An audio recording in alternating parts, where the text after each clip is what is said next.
8 or 9 bands in speaking module where I am Mani from SSC going to teach you some extraordinary vocabulary. Here we are going to discuss some words related to anger.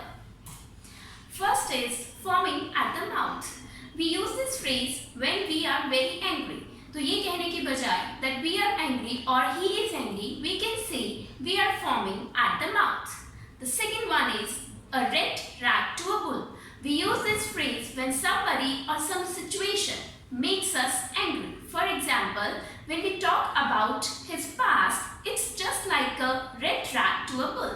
यानी कि जब हम उसके past के बारे में बात करते हैं तो ये उसे गुस्से दिलाने जैसा है. The third one is shooting daggers at someone.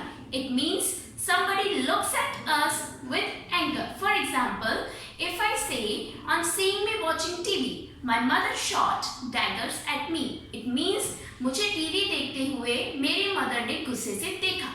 Next is mad as a wet hen. Again, if you are very angry, you can say that you are mad as a wet hen. Last is hit the ceiling. It means explode in anger. जब आप गुस्से से फट जाते हैं. For example, if I got bad marks, I will hit the ceiling. For more such videos,